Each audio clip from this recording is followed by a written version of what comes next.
Greetings, everyone. Wait, it's not starting yet. Hold on. Oh, okay. Hold on.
Greetings, everyone.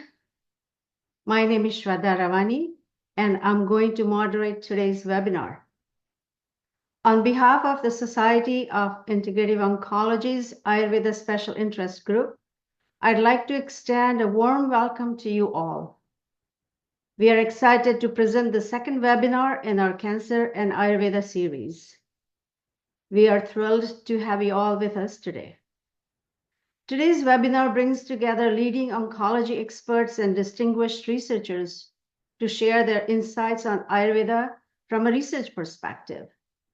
We hope this session will provide valuable knowledge, spark new ideas, and offer practical takeaways to apply in your clinical practice or research. During this session, presenters will explore the global need for high-quality research in Ayurveda as it relates to cancer care. We will also review current research findings, discuss the potential benefits of Ayurvedic approaches for cancer survivorship, and dwell into molecular mechanisms of herbs. By bringing together experts in the field, our goal is to foster a deeper understanding of how traditional medicine can complement conventional cancer treatments, promoting a more comprehensive and integrative approach to cancer care for optimal patient outcomes. It is my honor to introduce our first speaker, Dr. Manohar Gundeti. He's joining us all the way from India. Dr. Gundeti will provide an overview of the current status of research on Ayurveda and natural herbs in India and developmental countries. Dr. Manohar Gundeti has been the Ayurvedic Research Officer at the Central Council for Research in Ayurveda Sciences, CCRAS, Ministry of Ayush, Government of India, since 2009. With over 25 years of experience in clinical practice, teaching and research in Ayurveda, and has several scientific publications. Dr. Gundeti holds a postgraduate degree in Ayurveda from University of Mumbai and postgraduate diploma in epidemiology.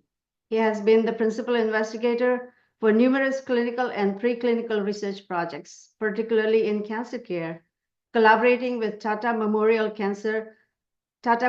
Center in Mumbai, an active member of several professional organizations, including the Society of Integrative Oncology. Dr. Gundeti, over to you. Thank you. Thank you, Dr. Shraddha, for nice kind words. Can I share my screen? Can I share my screen? Yes, you can. Can you see the screen? Yes.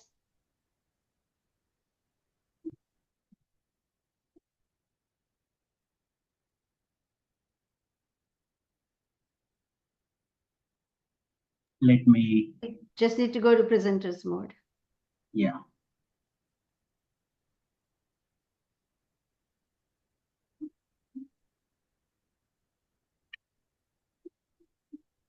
all.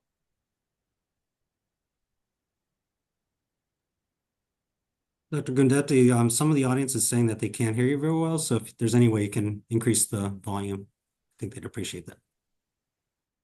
Yeah, can you hear me now? Yes. Can you hear me now? Yes. Hello. Thank Yeah. you. Sounds Yes. good. Am I audible?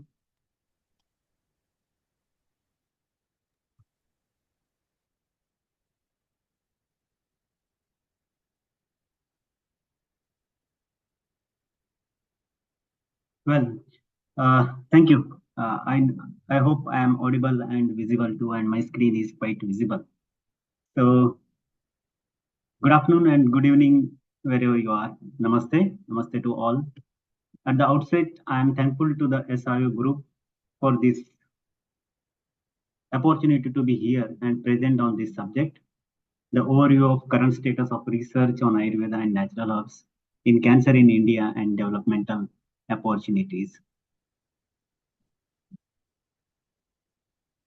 So, well, the structure of my presentation will be brief on unmet needs in cancer patients, use of Ayush and traditional medicine in cancer patients in India, review of status of research on Ayurveda in cancer, and a brief on Ayurveda approach to cancer, and lastly, future scope.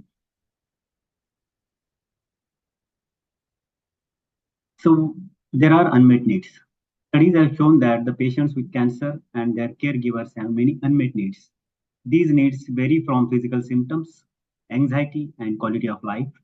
In a study of myeloma patients, at least one unmet need was reported by 95% of the patients. The five highest unmet needs reported by myeloma patients were need to reduce stress in my life, need to address concerns of cancer coming back, need to handle social work situations, so and so forth.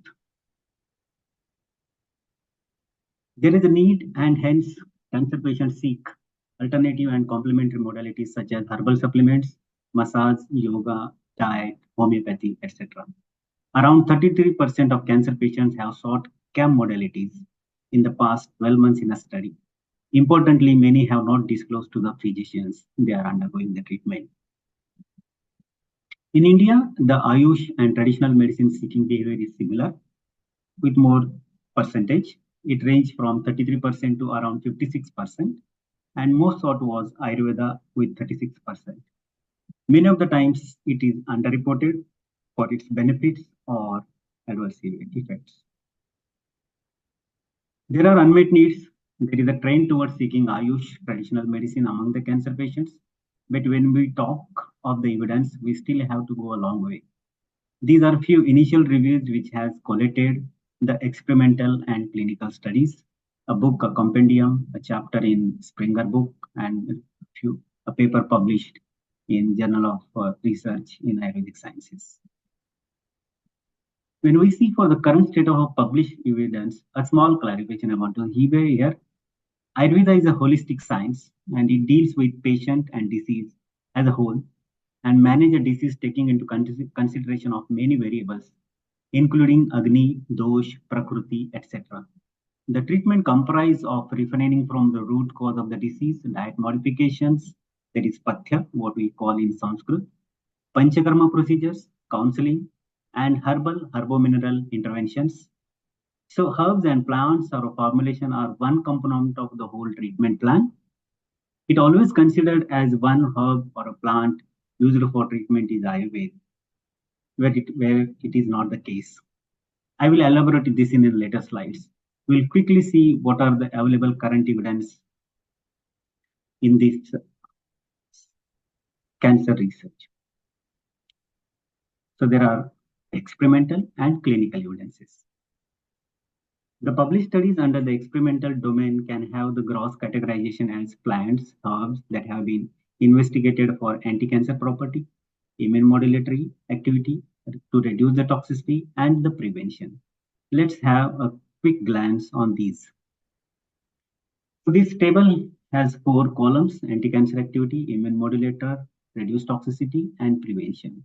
We can see a list of herbs formulations that have been explored for its efficacy in experimental models. However, this search using Ayurveda plants and cancer has shown the results as summarized in the table. When you search as a plant and cancer, you will get n number of publications. But when we search Ayurveda plants and cancer and research, so these are the some results which have been depicted in this table. Calotropis, Procera, Semicarpus anacardium, Centella asiatica, Commiphora mucul, Withania somnifera, Eagle marmolis, Curcuma longa, and so on and so forth. Till Triphala, Panchavalkal, and Kanchanara Gogul, which has shown anti-cancer activity. Whereas Indukantha Guruta, Asparagus racemosus, Withania somnifera, and Valaneta, these have shown immune modulatory activity. Whereas Rubia cordifolia, Rosa centifolia, Hemidesmus indicus, Acorus calamus have been explored for its nephrotoxicity effect along with the chemotherapy. And whereas Datyadi Taila Gruta was explored for its efficacy in radiation-induced dermatitis. And lastly, few of Rasainas, that is Narsimha, Brahma, Chavanaprash, Amrutprash, these have been explored for its efficacy in chemotherapy-induced cardiotoxicity. Turmeric oil has been explored for its effect in prevention of oral submucosal fibrosis and low-grade squamous epithelial lesions.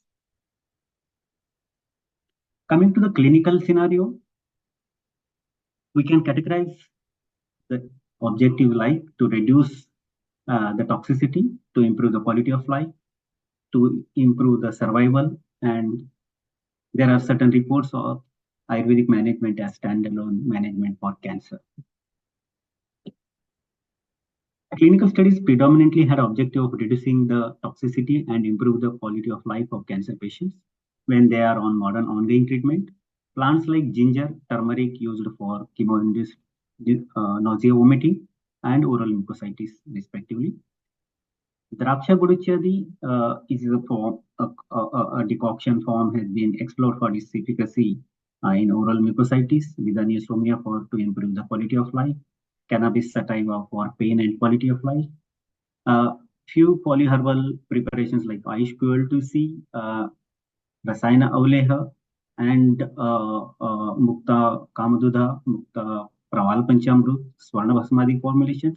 These were investigated for its efficacy to improve the quality of life along with the chemotherapy and radiotherapy. Whereas Semicarpus anacardium, Amura rohitak, Glycyrrhiza glabra, and Tamravasma was given in a combination as add-on to chemotherapy and radiotherapy, and in certain cases as standalone for cancer management in various types of cancer. There are few reports wherein Ayurveda management was given as a standalone in certain conditions. Navajivan Ras, Kamduda, and Keharuba Pisti was given for 1 year in a case of APML, and the patient has so far completed 13 years of survival after the Ayurvedic therapy.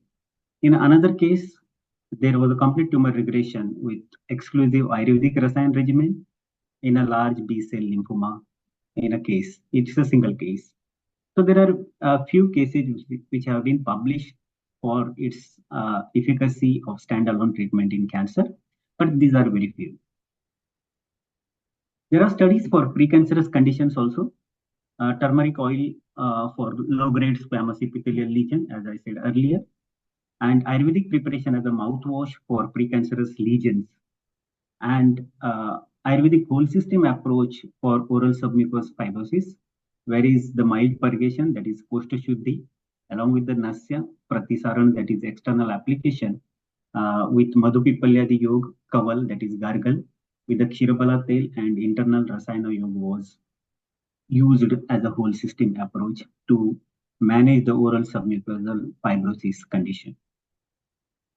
So when we see the CTRI, that is Clinical Trial Registry of India, which is a website to register ongoing clinical trial before the initiation of the clinical trials. Having a glance on this, when we search using Ayurveda term and the cancer, we could find these many studies ongoing. These are mainly focusing on improving the quality of life to reduce the toxicity. And whereas few standalone treatment like Ayurvedic polyherbal combination, Cactol S for high-grade serous ovarian cancer, in first serological relapse is also seen in this list. But mainly all the studies are to addressing the toxicity of the ongoing chemotherapy and radiation therapy in cancer patients. So coming to this particular journal, recently Dr. Julia and I had an opportunity as a guest editor for the special issue of Journal of Ayurveda in Integrative Medicine, which came up with integrative approaches to cancer research. This issue deals with has came up with many case reports and experimental studies and few other manuscripts, which is available online on this link. One who is interested, that they can go through this particular special issue. So coming to Ayurveda, I just want to emphasize on a few fundamentals about Ayurveda. Ayurveda has a holistic, personalized approach, and prevention is always a priority. It has a whole system approach in diagnosing the disease and its treatment. This is brief about the health and disease in Ayurveda. A unique concept of Shatkriya, that is disease pathogenesis in Ayurveda, has 6 steps of dosha. Normally, doshas are always in Chaya, Prakop, Prasham. That is a physiology on left side, you can see. And when there is an etiology, despite going to Prasham, these doshas tend towards the Prasara, and that leads to the manifestation of disease, that is Sthana, Vyakti, and Ved. This particular picture or this particular pathogenesis is quite important when you talk about any disease prevention and treatment per se in cancer also. So coming to the core concept of Ayurveda for cancer, Agni, Dosh, Dhatu, Ojas, and Shatkriya, as we discussed in the last slide. These are very core concepts for when we talk about cancer and management. Generally, the Ayurvedic approach for any treatment is systematic, local, and lifestyle, that is diet and lifestyle. But the main focus is on Agni, Dosh, Dhatu, Ojas, and Manas. I will also talk about little bit about Panchakarma. Panchakarma, these are 5 procedures of Shodhana, that is cleansing or detoxification. These procedures are generally done as a seasonal procedures, Vaman, Virechan, Basti, and also disease-specific procedures are also done. Studies have shown that the Panchakarma procedures work at the level of immune markers. The immune response has been shown to have altered by the Basti. In certain cases of obesity, these are published studies, whereas there are reports coming that doing the Vamana, Virechana, and Basti, there are changes in inflammatory markers also. So this is also quite important when we talk about the cancer prevention and treatment.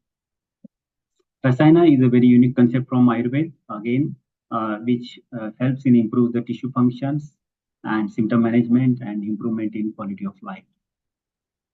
So when we think about what is the role of Ayurveda in cancer control continuum, yes, definitely Ayurveda has a major role to play at every step, starting from prevention, treatment, survivorship, rehabilitation, and even in advanced cancer for palliative management. So I will not go into the detail. If there is a time later, we will discuss on this.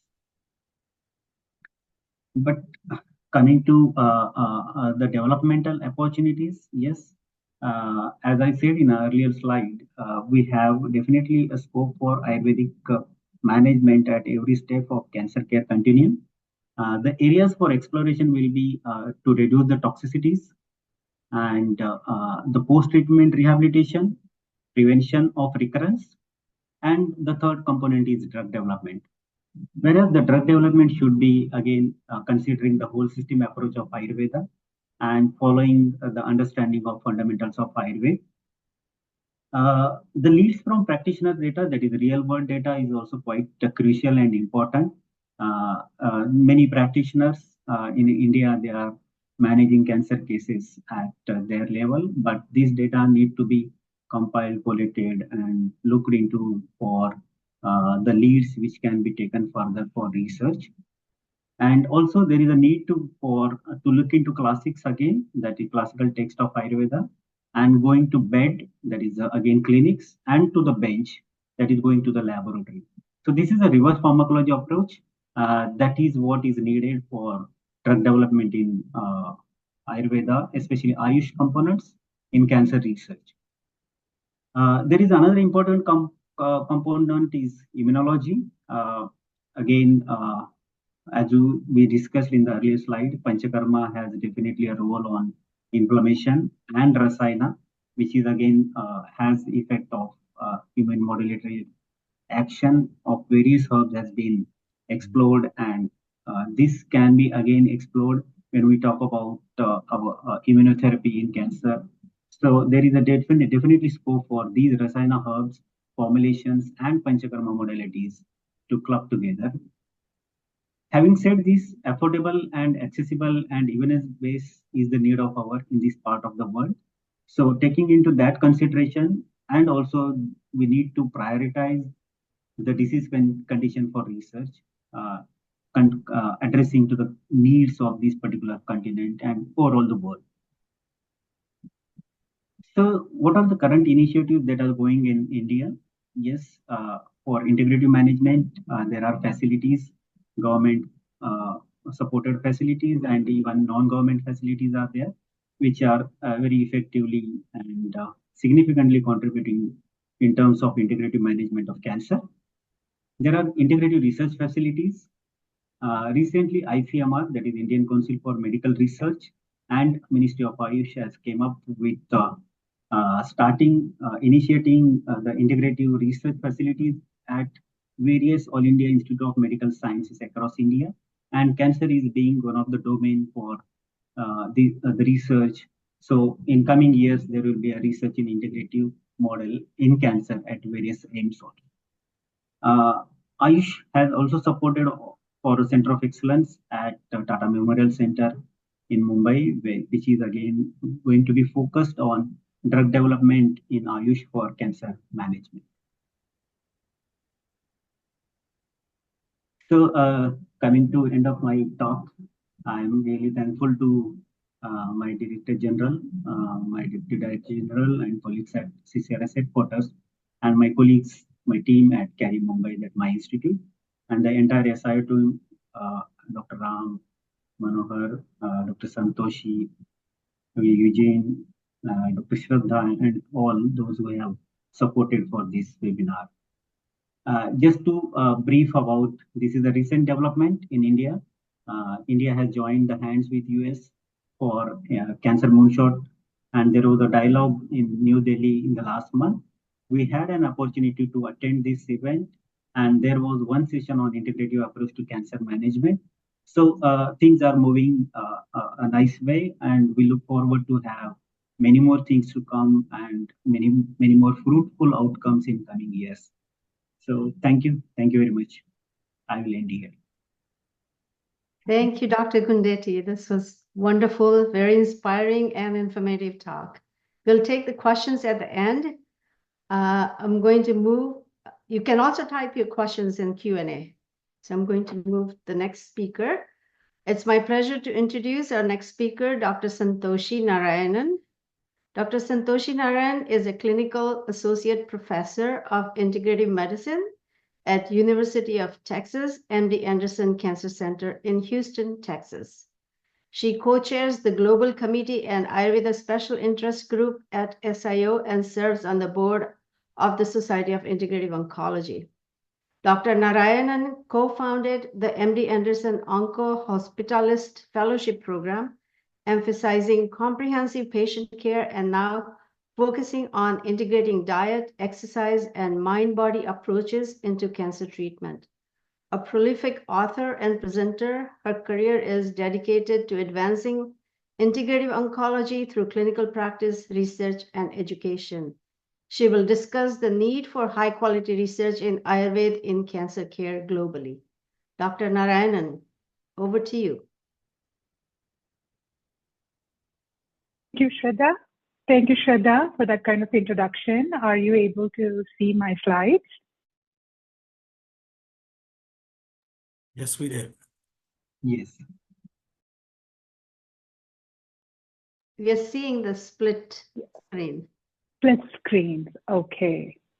Understand. I will see if I can flip the presenter view.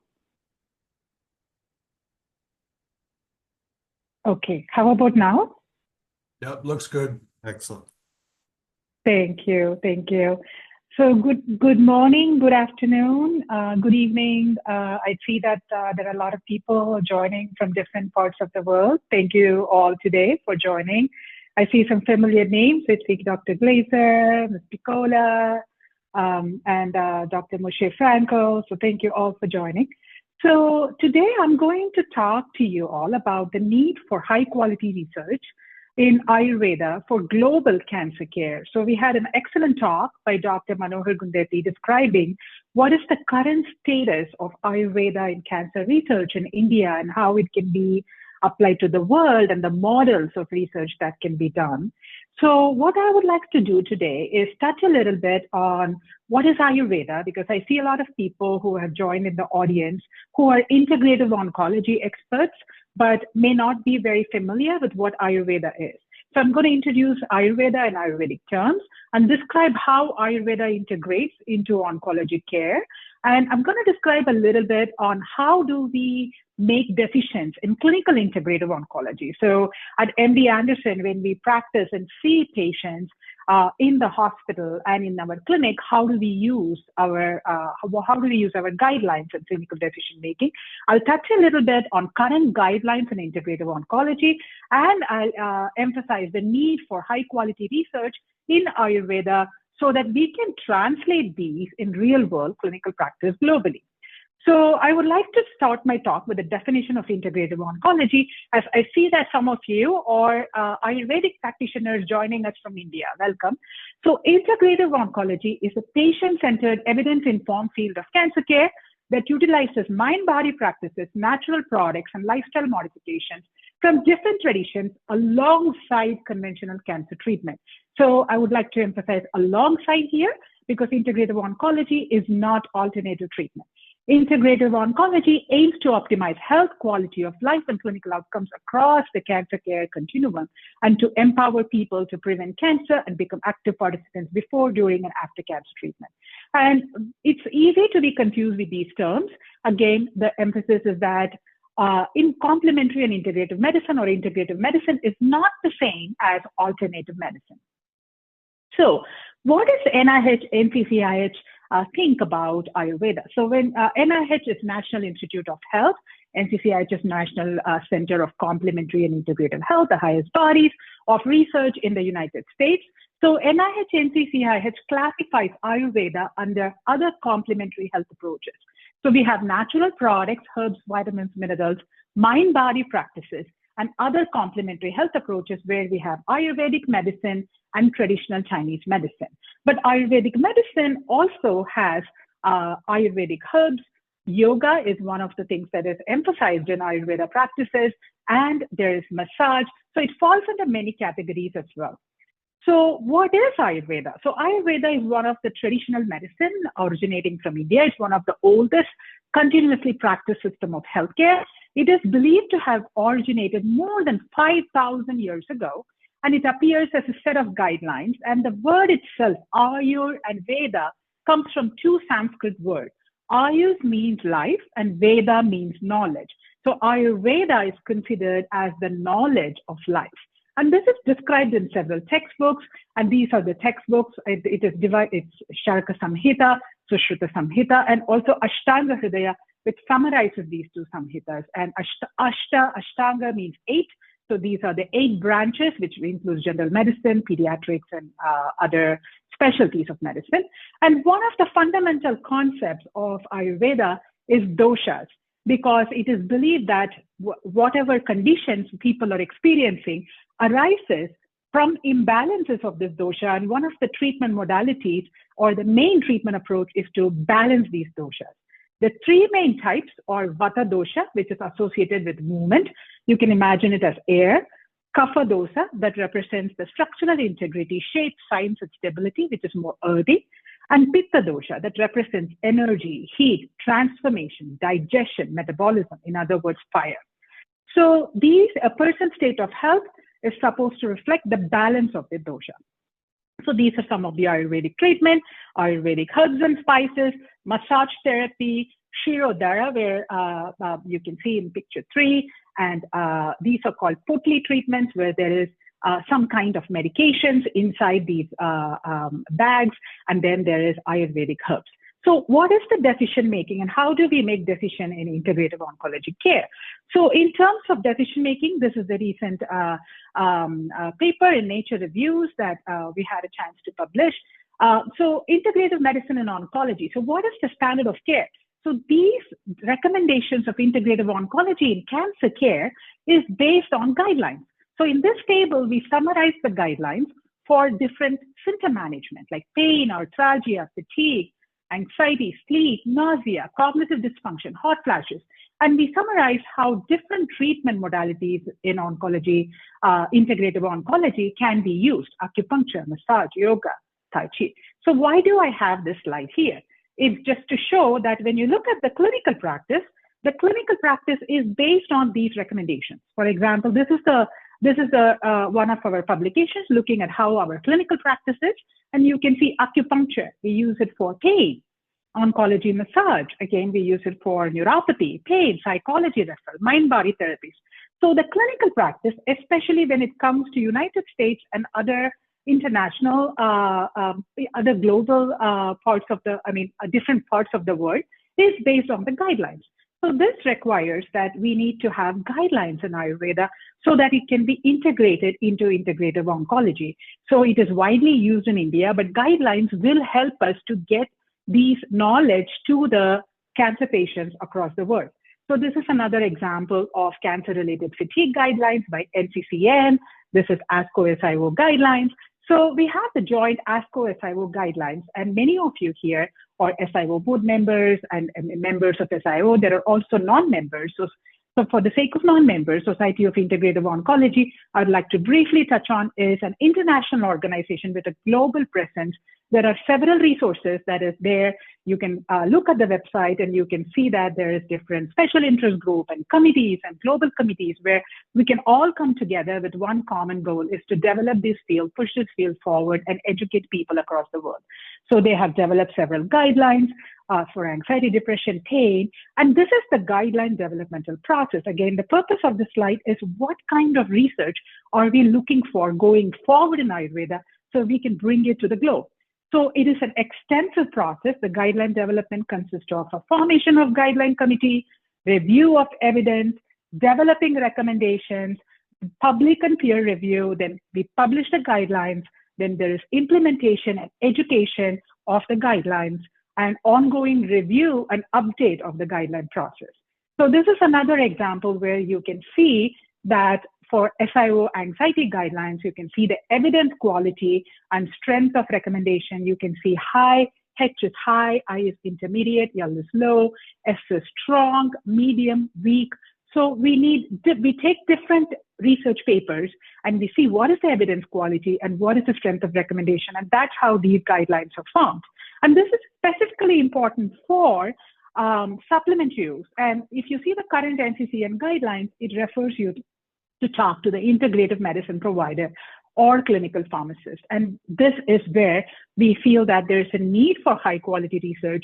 So clinicians like me and you all can practice Ayurveda and offer it to our patients with the knowledge that comes from people who are doing this research and telling us how can we safely integrate this into our clinical care for our patients.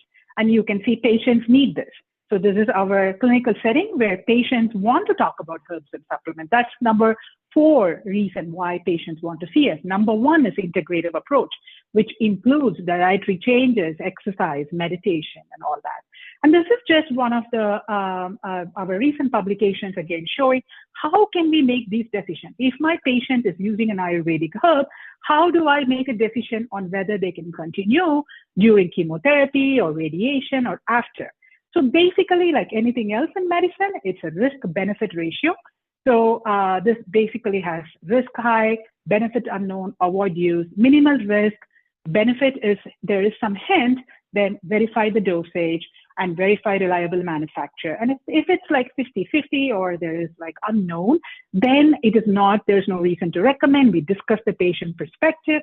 And often I see that patients want to use these supplements and we leave the door open so we can communicate and we can monitor the adverse effects.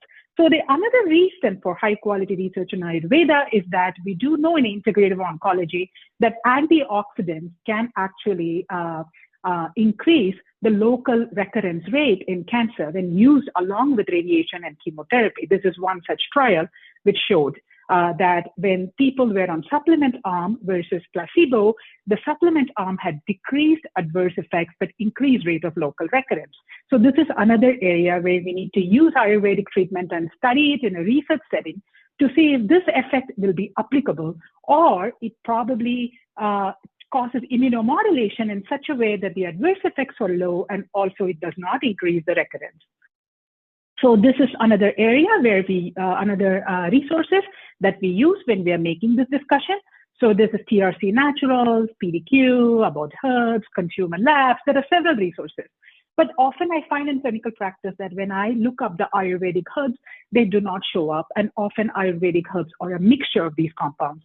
And we are going to hear from Dr. Newton on what is the active compound and where should we move going forward. So the key takeaway is high quality research in Ayurveda is needed. And I know that there was a lot of sentiments expressed in when I attended the Global Ayurveda Festival, that there's so much being done for many years in India with Ayurvedic medicine. And I understand that completely, but to bring it to the world, what we need to work on is showing the modern research methodologies and combine this with conventional treatments and run research studies to show that it is safe, it can be integrated, and it has benefits. So that is the need of the hour. So high quality research is needed so that we can bring the traditional Ayurvedic knowledge with current scientific standards so we can offer this to our patients.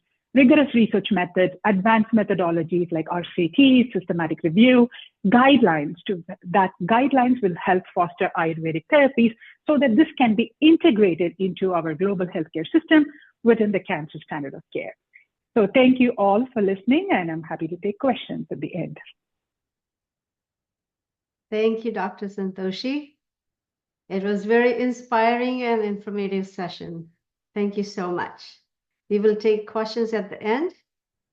It is my pleasure to introduce our next speaker, Dr. Olaku. Dr. Olaku is joining us from the National Cancer Institute. He is a staff member at the Office of Cancer Complementary and Alternative Medicine, OCAM, within the NCI, where he contributes to protocol writing, survey development, and serves as a co-investigator on various projects. He plays a key role in organizing conferences and workshops at OCAM and fosters collaborations both within and outside of the NCI. With a background as a practicing OBGYN in the UK, Dr. Olaku is a member of Royal College of Obstetricians and Gynecologists and holds certification from Educational Commission for Foreign Medical Graduates. He has co-authored several publications and is a recipient of NCI Director's Award of Merit. Dr. Olaku will share with us the initial results from the survey of US Ayurvedic medicine professionals regarding helping people with cancer. Dr. Olaku, over to you. Thank you very much, Dr. Ravani, for that nice introduction. Good morning, good afternoon, and good evening to everybody. I hope I'm audible.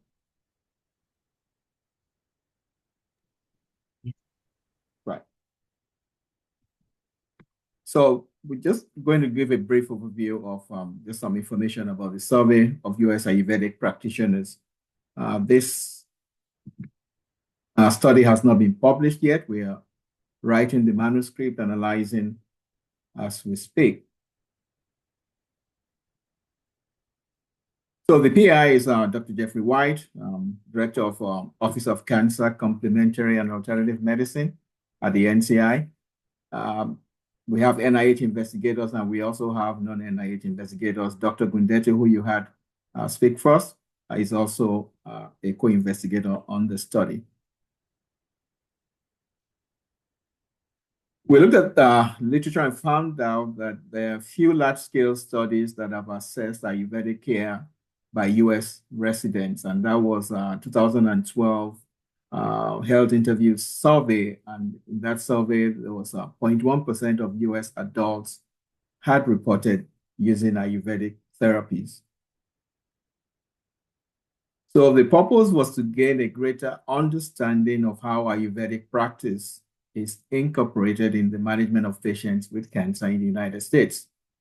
We looked at Ayurvedic education, communication with conventional healthcare practitioners, and importance of performing research on the use of Ayurveda or its components in cancer care, and interest in participating in collaborative research with conventional medicine researchers.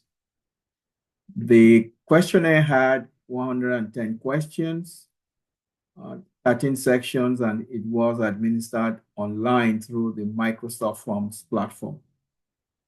The NIH IRB determined that the survey was exempt human subject research as defined by the U.S. Department of Health and Human Services. It was available online from October 25th, 2023 to March 31st, 2024. The survey was advertised through the key leaders of U.S. Ayurvedic professional community, including directors, presidents of Ayurvedic colleges, academies, and leaders of state, regional, and national Ayurvedic associations. We define Ayurvedic professional for the purpose of the survey as an individual who has completed a formal program of training in Ayurveda from a degree-granting institution or an institution that confers a diploma or certification on its graduates. Such individuals may be, but are not necessarily licensed or certified to practice Ayurveda. For example, Ayurvedic coach, health counselor, Ayurvedic practitioner, or Ayurvedic physician. These are some of the results. We had 321 people responded, and 38% of 122 had answered no to the first question, which asked if they had practiced Ayurveda on patients or clients in the United States. So the remaining 199 respondents were able to proceed further into the questionnaire. 77% female, 19 male, 3% decline, 1% non-binary, and other. Most of the responders were in the age group 45 years and above. We also looked at people who had Indian traditional medical training. The N for that, people who said they had that training was 34, but 70% of them had the BAMS, 26% had the MD Ayurveda, 33% had Masters in Ayurveda, and 4% a PhD. Most of the respondents are, 55% of them reported having a healthcare related license, including Ayurvedic physician, massage therapy, MDs, and naturopathic physicians, nurse practitioners, doctor of chiropractic, and others. The others include physical therapists, pharmacists, technicians, and so forth. 79% of this, of the respondents, that's the 199 who continued in the survey, on the average saw 1 to 25 patients or clients per month. Of those 107, 55% of them had been involved in managing or counseling cancer patients or clients.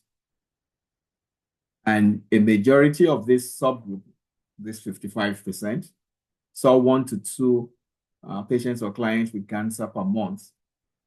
And when we asked them on the average, how many have they seen in their career? 57% had seen 1 to 20 patients or clients with cancer in their career. The most frequent cancer types were breast, gastrointestinal, prostate, and gynecologic cancers. And these are the reasons why the practitioner said clients or patients sought their care. Improving quality of life, 94%, reducing allopathic treatment-related side effects, increased chance of remission, alleviate cancer-related symptoms, treat cancer without allopathic treatment, or people who felt that they didn't have any other option in mainstream oncology. We asked about communication with other healthcare practitioners, and interestingly, most did not communicate with conventional or allopathic medicine doctors working with their patients or allied health practitioners. For example, nutritionists, dietitians, occupational therapists, and others. However, there was good communication with other complementary and alternative or integrative medicine practitioners. We also asked questions about research. 34% indicated they had participated in some form of research as a clinician or scientist. Among these 37 respondents, 62% of them responded that at least some of their research had involved Ayurveda. 82% of them indicated they were interested in collaborative research opportunities with allopathic medicine, and 88% felt that Ayurvedic education and all patient care could be improved through results from clinical trials. So, the conclusion, healthcare professionals trained in the traditional medical system known as Ayurveda are involved in varying degrees in the care of patients with cancer in the United States. Respondents have a range of training levels and often have other healthcare provider credentials. A significant percentage of respondents report participating in healthcare-related research, and much larger percentages believe research is valuable and are interested in participating in collaborative research with biomedical researchers. I think that's it. Thank you. Answer any questions at the end. Thank you, Dr. Olaku. Thank you for sharing the initial results of the survey. Very helpful. Last but not least, our next speaker is Dr. Herbert Newton. He will provide us an overview of molecular mechanisms of Ayurvedic herbs in cancer. Dr. Newton is a distinguished neuro-oncologist and the director of neuro-oncology program at University Hospital's Sept Cancer Center. He graduated with high honors in psychology from SUNY Buffalo and earned a master's degree in cancer chemotherapy and pharmacology from Roswell Park Cancer Institute. Dr. Newton completed his medical degree at SUNY Buffalo School of Medicine, followed by neurology training at University of Michigan Medical Center and a fellowship in neuro-oncology at Memorial Sloan Kettering Cancer Center. Dr. Newton established the Division of Neuro-Oncology at the Ohio State University Medical Center, where he achieved the rank of full professor of neurology and held the Esther Dedinger Endowed Chair in Neuro-Oncology. His expertise spans clinical neuro-oncology, chemotherapy, molecular biology, molecular therapeutics, and clinical trials. After retiring from OSU-MC in 2015, he served as the director of Neuro-Oncology Center at Advent Health Cancer Institute before joining University Hospital's Sept Cancer Center in 2023.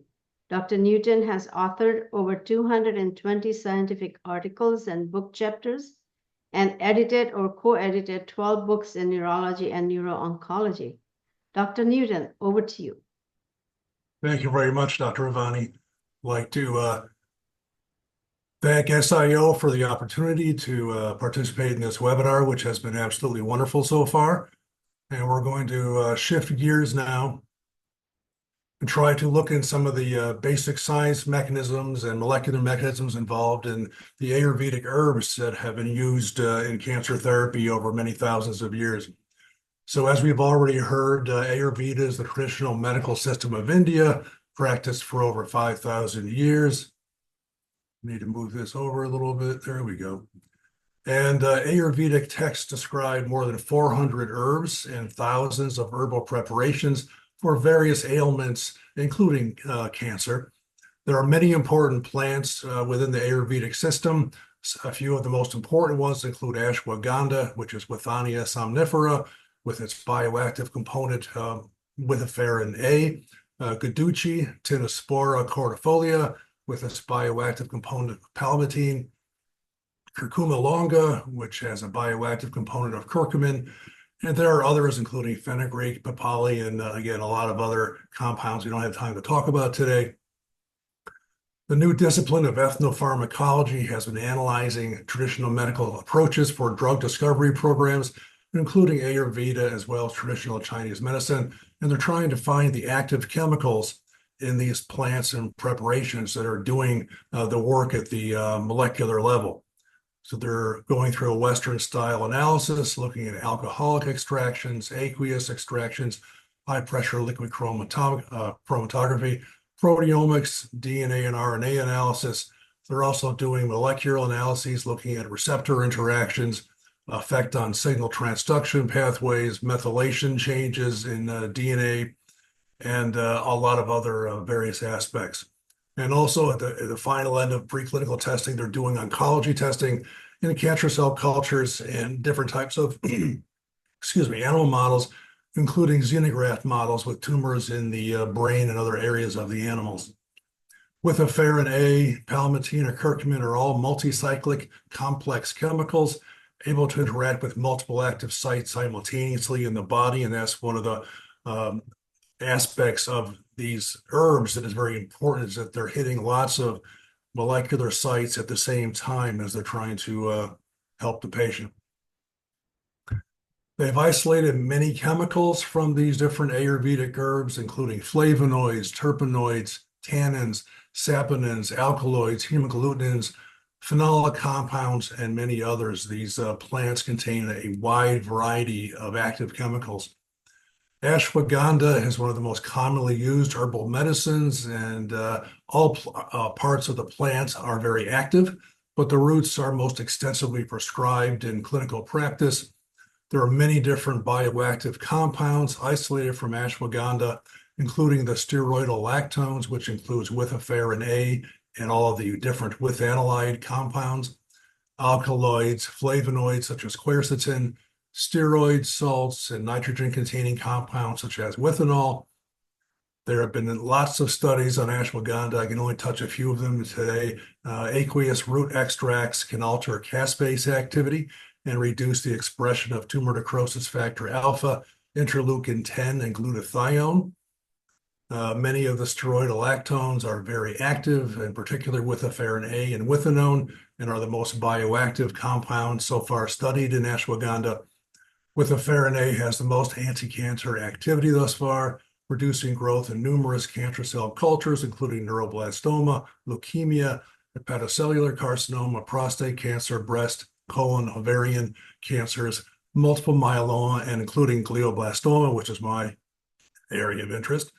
Withaferin A inhibits the ubiquitin-mediated proteasomal pathway, arrests the cell cycle in the G2M phase, inhibits mitosis by increasing the levels of phospho-WEE1, phosphohistone H3, and P21, and also induces apoptosis through reduction of NF-kappa B, reduction of I-kappa B kinase, as well as increasing the levels of P53 and phosphorylated retinoblastoma.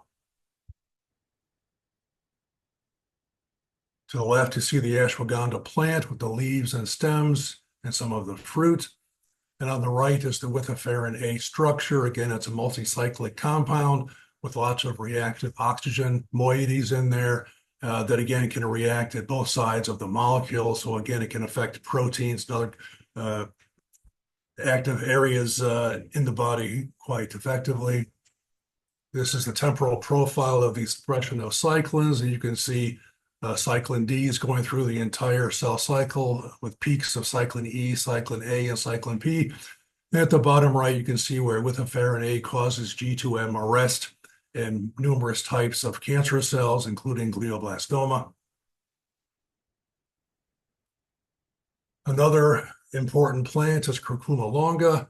Again, it contains numerous components, including curcuminoids, volatile oils, proteins, fibers, carbohydrates, and minerals. Curcumin is the most bioactive polyphenol compound extracted from the rhizome of the plant. Anti-cancer activity has been noted against cell cultures of many different types, including lung, gastric, prostate, colorectal, breast, glioblastoma, pancreatic, hepatic, and lymphoma tumors. It's able to enhance apoptosis by reducing levels of NF-kappa B, as well as I-kappa B kinase beta. It's also able to reduce the transcription of tumor necrosis factor alpha. Activator protein 1 is an anti-apoptotic, mitogenic, and proangiogenic molecule, and this is downregulated by curcumin. It also reduces the phosphorylation of STAT3, thereby reducing the transduction of pro-inflammatory cytokines, different types of growth factors, and the anti-apoptotic proteins BCL2 and BCL-XL. And by reducing the activity of NF-kappa B, the cell cycle is inhibited via reduced activity of cyclin D1. In breast cancer cells in particular, it was able to inhibit the epidermal growth factor receptor activity and able to downregulate AKT, thereby reducing signaling of the PI3 kinase AKT-mTOR pathway. And in gastric cancer cells, it was able to downregulate phospho-STAT3, as well as reduce survivin expression and increase apoptotic cell death in the cultured cells. This is the curcuma longa plant to the left, and at the right, you can see the curcumin structure, which again has multiple cyclic moieties, as well as quite a few active oxygen groups. This is the cell cycle and shows activity of some of these Ayurvedic herbs. In the center there above, you can see curcumin interacting with cyclin D1 and reducing the activity of the cyclin D CDK4/6 complex. To the bottom left, you can see withaffarin A increasing activity of P53, which thereby increases the activity of P21 and also inhibits that same cyclin D1 CDK4/6 complex. And at the bottom, withaffarin A is increasing activity of WEE1, which is inhibiting the cyclin B and A CDK1 complex. All of these things reduce cell cycle activity, reduce proliferation and growth in cell cultures. Guduchi is the last plant we'll talk about. This is, again, a very active plant that's being used in Ayurveda, including cancer care. Chemical components include alkaloids, flavonoids, terpenoids, lignins, sterols, phenols, saponins, tannins, and many others. Palmitine is the most bioactive component from the Guduchi plant. It's able to reduce apoptosis by reducing BCL2 expression. It's also able to reduce angiogenesis by decreasing activity of NF-kappa B, which then downregulates VEGF expression. It increases levels of superoxide dismutase while reducing glutathione levels, glutathione S-transferase, glutathione peroxidase, and glutathione reductase. It is also able to reduce growth and proliferation in numerous cell cultures, including neuroblastoma, Ehrlich ascites, carcinoma, glioma cells, including glioblastoma, cervical carcinoma, and also reducing tumors in a mouse model of skin cancer. To the left, you see the Guduchi plant there with its leaves and stems. And to the right is the palmitine structure. Again, very complicated polycyclic structure with quite a few oxygen groups that interact with proteins and other molecules. And then for my last slide, I'm going to talk about some of the work that's been done over the past 10 years, looking at application of Ayurvedic herbs to brain tumors. And this is really focused on ashwagandha and withaffarin A. There really hasn't been too much work yet in some of the other herbs, somewhat in curcumin, but mostly in ashwagandha and with A. They initially started doing work with alcoholic extracts from ashwagandha leaves, as well as purified with A. They treated rat C6 glioma cells, as well as YKG1 human glioma cells, and noticed significant growth arrest, induction of apoptosis, and the cell cycle was arrested in the G2M phase. They then tried aqueous extracts of the ashwagandha leaves, again treating the C6 and YKG1 cell lines, and had similar positive effects on growth arrest, apoptosis, and the cell cycle. Purified with A was then used to treat U87 and U251 GBM cell lines, and these also able to produce growth arrest the cell cycle in G2M, induce apoptosis, reduce levels of phospho-AKT and phospho-mTOR, as well as reduce expression of epidermal growth factor receptors and CMET receptors. There was then some work done using Ashwamax, which is a root extract, as well as purified with A. And both of these compounds were used to treat patient-derived cell lines and U87 cell lines, and had similar effects to the above studies.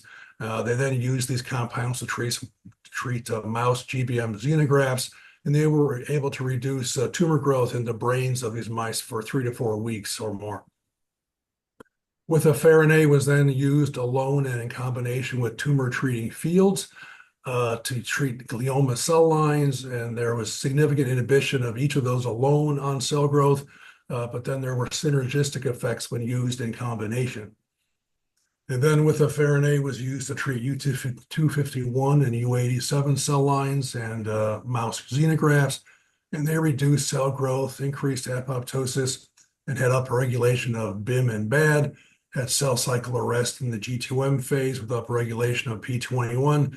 And then in the xenograft animals, there was significant reduction in tumor growth and size. And so, again, I've given you a hint of some of the molecular mechanisms that have been derived on how some of these herbs are working. There's a lot more work that needs to be done with these 3 plants and their bioactive components, as well as looking at many of the other herbs that have been used in Ayurveda for many millennia. And so again, I hope this was helpful in giving you a basic idea of how this works. And that's my last slide. Thank you. Thank you, Dr. Newton. Thank you for sharing very important information on molecular mechanisms of Ayurvedic herbs.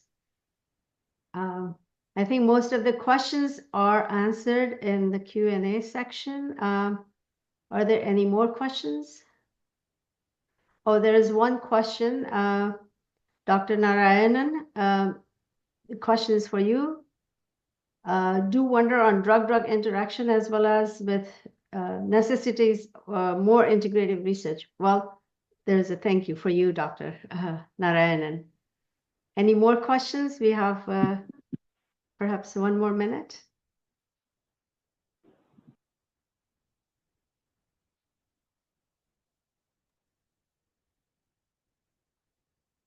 Yes, Dr. Rao? Dr. Santhosshi? Yeah, can you hear me? Yes, we can. I just wanted to know if there's research going on with standardizing diagnoses in Ayurveda, beyond some of the, kind of the pulse diagnosis and questionnaires, and then biomarkers as well. Great question. Dr. Gundeti, would you like to share the information on this? Yeah, thank you. Thank you very much, Dr. Rao. So, as far as the standardization is concerned for the plants and the formulation, Dr. Gundeti, we can't hear you properly. Your voice is... Yes. Can you hear me now? Yes, better. So, yeah, as far as the standardization for the formulation and drugs and the plants is concerned, yes, it is there.